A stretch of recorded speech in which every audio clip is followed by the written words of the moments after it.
నమస్తే. ఇన్నాళ్ళు నన్ను సపోర్ట్ చేస్తూ, ఎంకరేజ్ చేస్తూ మీ ప్రేమని నాకు అందిస్తున్న ప్రతి ఒక్కరికి కృతజ్ఞతలు. అలాగే ఈ వీడియో కూడా ఖచ్చితంగా మీకు ఉపయోగపడుతుంది. లైక్, షేర్ అండ్ సబ్స్క్రైబ్ చేసి మీ సపోర్ట్‌ని నాకు అందించండి. అలాగే ఈ వీడియో పట్ల మీకున్న అభిప్రాయాన్ని కామెంట్ సెక్షన్‌లో కామెంట్ చేసి తెలియజేయండి. ఇప్పుడు వీడియోని చూద్దాం. జ్యోతిష్య శాస్త్రం ఒక అద్భుతం. వేదాంగమైన జ్యోతిష్య శాస్త్రం అనేటువంటిది మానవ జీవన గమనానికి ఒక వరం. జ్యోతిష్య శాస్త్రం నీ జీవితంలో వెలుగునింపే ఒక భాష. ఆ భాష నీకు అర్థమైతే ప్రకృతి నీతో మాట్లాడుతుంది. అస్ట్రాలజీ నేర్చుకోవాలి అనుకునే వారికి అద్భుత అవకాశం. మురళీధర శర్మ గారి అస్ట్రాలజీ క్లాసెస్ అతి త్వరలో మొదలు కాబోతున్నాయి. 100% జాబ్ గ్యారంటీ. వివరాల కొరకు సంప్రదించండి. నమస్తే, వెల్కమ్ టు అవర్ ఛానల్. నేను పద్మిని. ప్రస్తుతంతో పాటు ప్రముఖ ఆధ్యాత్మికవేత్త, ఆస్ట్రోన్యూమరాలజిస్ట్, వేదిక్ వాస్తు స్పెషలిస్ట్, శ్రీ విద్య మరియు హనుమత్ ఉపాసకులు బ్రహ్మశ్రీ డాక్టర్ సిస్లా జయశంకర్ గారు మనతో పాటు ఉన్నారు. మాట్లాడదాం సార్. నమస్తే సార్. మా ఆయుష్మతి భవ. సార్, శ్రావణ మాసానికి సంబంధించి ద్వాదశ రాశి ఫలాలు మీరు అందిస్తూ ఉంటారు.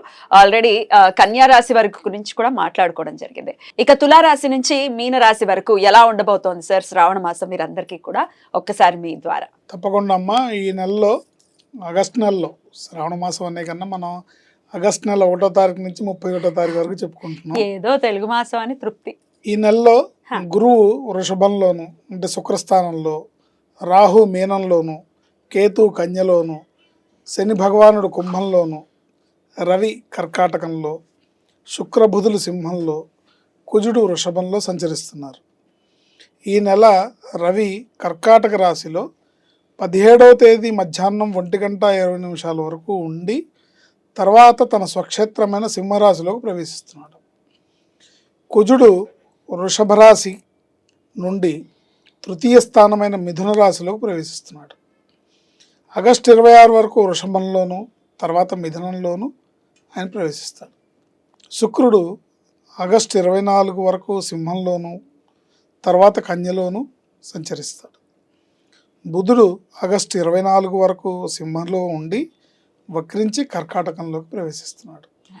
ఇది ఈ నెల, ఈ శ్రావణ మాసపు ఆగస్టు నెల గ్రహస్థితి, గోచారంలో ఉండే గ్రహస్థితి.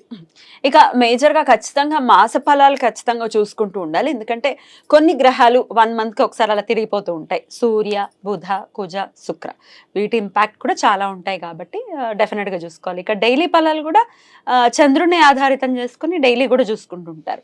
ఇక పెద్ద గ్రహాలు ఎలాగో ఉండనున్నా సంవత్సరానికి సరిపడా చూసుకుంటాం.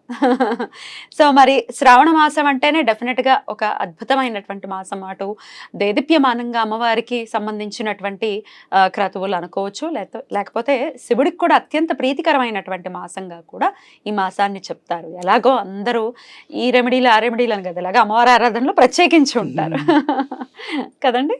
శ్రావణ లక్ష్మి, ఆ శ్రావణ మాసం అంటేనే ఒక పవిత్రత, ఒక పండగ వాతావరణం వెళ్లి విరుస్తుంది.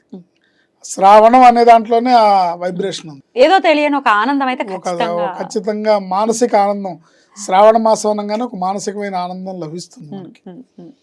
సో ఇక నుంచి అంటే ఇప్పటిదాకా మనం శూన్య మాసాలు అన్ని ముహూర్తాలు ఏమి లేకుండా స్తబ్దంగా నడిచింది. ఇక్కడి నుంచి ఇక అంతా హడావిడి మొదలైంది. అంటే ఆషాఢ మాసంలో బోనాలు మొదలైనవి. ఇక్కడ తెలంగాణలో బోనాలు, ఆంధ్రాలో అమ్మవారికి శాకంబరి ఉత్సవాలు ఇవన్నీ జరుగుతూ ఉంటాయి. బట్ ఏదేమైనప్పటికీ శ్రావణ మాసం అనేది ఒక ఉత్సాహభరితంగా, ఉల్లాసభరితంగా, పేరు చెప్తేనే ఒక మంచి వైబ్రేషన్తో ఉంటుంది. ఇక ముహూర్తాలు కూడా ఉంటాయి కాబట్టి ఇక పెళ్ళిళ్ళు అన్ని రకాల చక్కటి శుభకార్యాలకు కూడా చక్కటి సమయం కాబట్టి ఇక ద్వాదశ రాశి ఫలాలకు కూడా ఒకసారి తెలుసుకుంటే ఏ విషయాల్లో జాగ్రత్తలు తీసుకోవాలి అనేది ఇప్పుడు ఒకసారి తెలుసుకుందాం. ఏదేమైనప్పటికీ జన్మ జాతకాన్ని చూపించుకోవాలి. బట్ గోచారంలో గ్రహ సంచారం ఎలా ఉంది? మనకి గోచారంలో బాగుంటే గ్రహచారం బాగుండట్లేదు కొంతమందికి, గోచారంలో బాగుండకపోతే గ్రహచారంలో బాగుంటుంది. ఇలాంటప్పుడు ఏమవుతుందంటే జీవితం అంతా కూడా ఒక స్ట్రగుల్స్తోనే సాగుతుంటుంది. గోచారంలో బాగుండి గ్రహచారంలో కూడా బాగుంటే వాళ్ళకి మంచి ఫలితాలు వస్తాయి.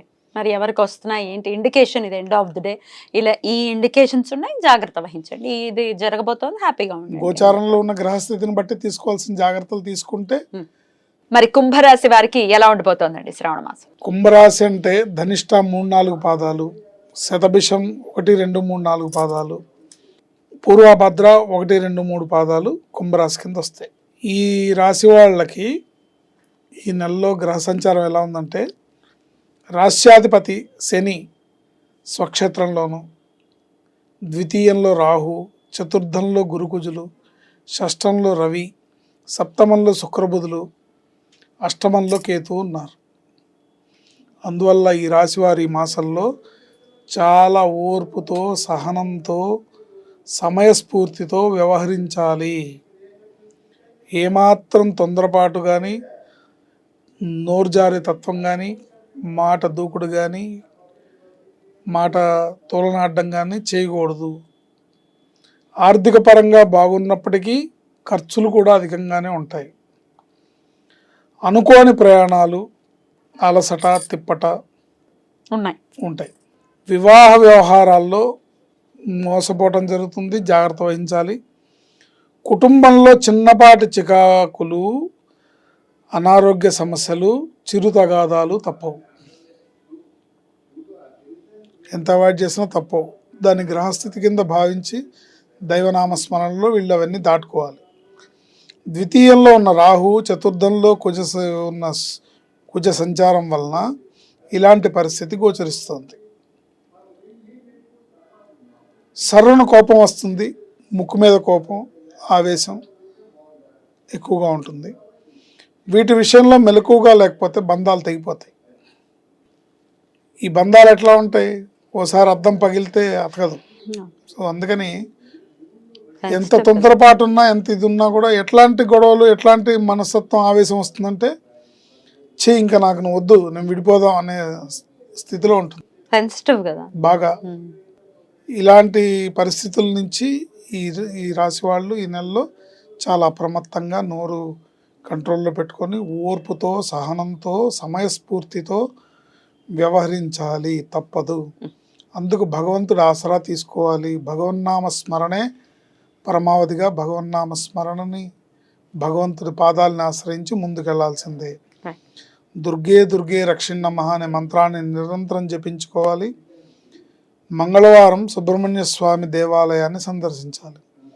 మంగళవారం నాడు సుబ్రహ్మణ్య స్వామిని దర్శించి అక్కడ చేసే మీరు ప్రదక్షిణలు, పూజలు సత్ఫలితాలను ఇస్తాయి. శం శరవణ భవ అనే మంత్రాన్ని జపించుకోవాలి. దుర్గే దుర్గే రక్షిణమః అనే మంత్రాన్ని జపించుకోవాలి.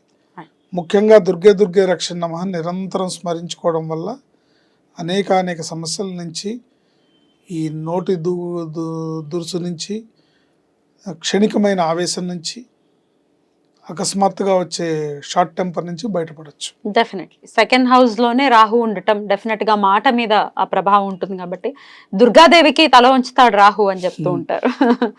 దుర్గమ్మను మించినటువంటి శక్తి ఇంకొకటి లేదు డెఫినెట్ గా. అద్భుతం సార్, చాలా బ్యూటిఫుల్ గా ఎక్స్ప్లెయిన్ చేశారు. డెఫినెట్ గా చెప్పినటువంటి ఇండికేషన్స్ ని మనసులో పెట్టుకుని ఈ మంత్ అంతా కూడా చాలా కేర్ఫుల్ గా ఉండాలి కుంభరాశి వారు అని మనవి చేస్తూ, ఇక నెక్స్ట్ ఎపిసోడ్ లో ఫైనల్ గా మీనరాశి గురించి మాట్లాడుకుందాం. Thank you sir. నమస్తే. ఐష్మతి.